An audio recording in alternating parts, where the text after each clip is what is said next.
In today's episode, we're going to knock anxiety out of the park. I'm giving you a step-by-step guide on how you're going to manage, control, and resolve your anxieties. This is how legends are made.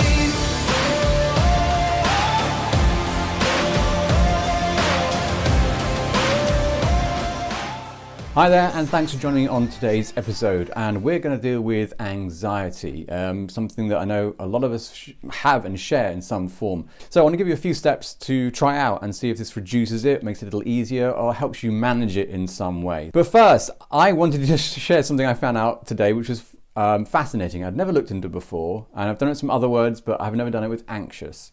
And I actually looked up the etymology of the word. Where does it come from? And interesting enough, it doesn't necessarily just come from the word anger. The Latin base of the word anxious comes from, I think, anguera, and that actually means to choke or to throttle, to squeeze.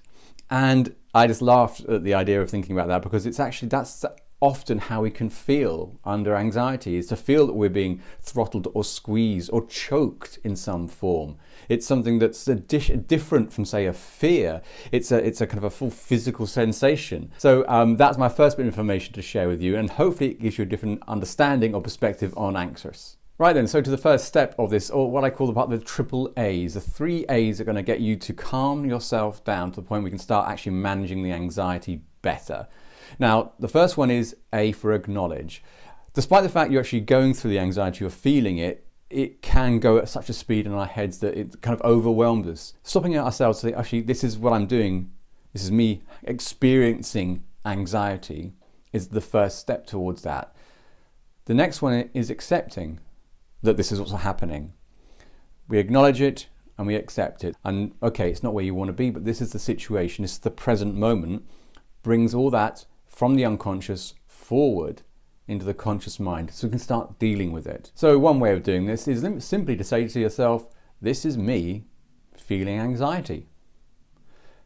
That sentence sounds really silly in some ways as you're kind of experiencing it, but to actually acknowledge and accept that you're feeling anxiety is the great step. And this is a sentence that can really do that. So simply say to yourself, this is me, this is how I feel when I'm feeling anxiety.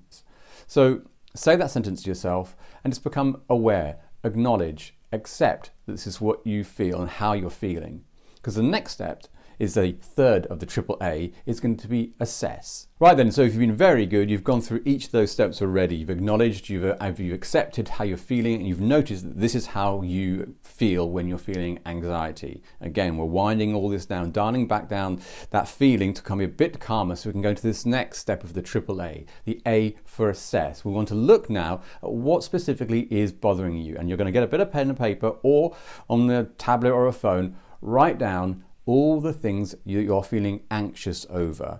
As I've mentioned in the past, we're taking this from the unconscious and filtering it through to a conscious point where we can actually deal with things, taking it all the way from the back to the forward of your thinking so we can actually start to create action for you. So create me a list of all the things you're feeling anxious over. Now, I don't know how many you're going to have written down there. It could be 1, it could be 10. What we're going to do is, for this exercise, take the worst one, right? I think the Mark Twain expression is kind of eat the frog, which is the idea, and I'm vegan, but that's the idea, is to actually deal with the hardest one first. And from that point, often things after that can feel a lot easier. So we're going to go with Mark Twain's idea, deal with the hardest one first. Looking at that worst anxiety, or the one that was bothering you the most, you're going to decide very simply, is it something you can control or you can't control? Very clean, very clear, make a question, can I control it, can't I control it? And that's how you're going to decide what we're going to do next. Now, you can go through, and if you've got a list of anxieties, do it with all those as well. But that's the only question you're going to ask yourself. Can I control it, can't I control it? Right, so you should have 2 lists now of saying what you can control and what you can't control. I want you to focus on the can't control list right now. It's about, and I focus on this because it's the most challenging one, because we need to begin to accept that we cannot control certain things. We can't even influence certain outcomes. And the challenge with that is sometimes we feel we need to kind of still hang on to it. So if you can't let it go and accept it entirely, that you cannot control it, then leave it in the past, or leave it where you found it. Put it to one side and acknowledge that it's under a banner of out of your control. So it's still maybe in your peripheral vision, but it's not influencing your thoughts as strongly. And I want you to really understand this.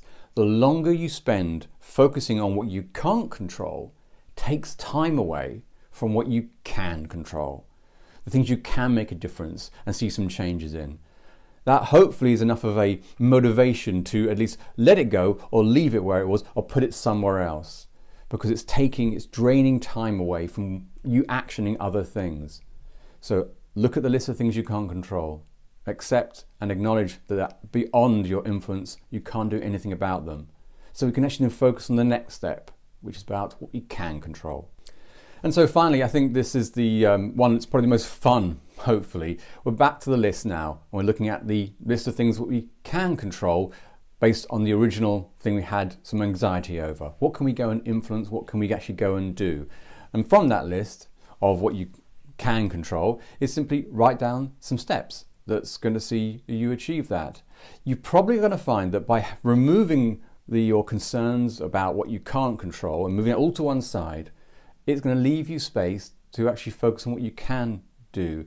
And you may find, you might be surprised, that the steps you write down are more achievable than you can imagine. So once you've got that list, note down all the steps that you need to achieve or what you can control and you can influence in some form, and then you're going to action on those, make those ones happen. I shall see this whole process is really about reducing the anxiety down to small single steps. But what we're doing first is dealing with the noise in our minds, having that quietened down, then focusing in a practical way some particular steps, and then we're going to create some action. So it's a 3-step process really. Follow those areas there and however you want to translate this into your life. And I really feel you're going to get some major benefit from actually reducing yourself down to anxiety and taking it all the way to action. So I really hope you got some value from this video. I really try to keep it as concise as possible, give you some real clear steps of what to do that can make a genuine impact on your life. So if you have enjoyed this, please give it a like and drop me a comment. I'd love to hear from you.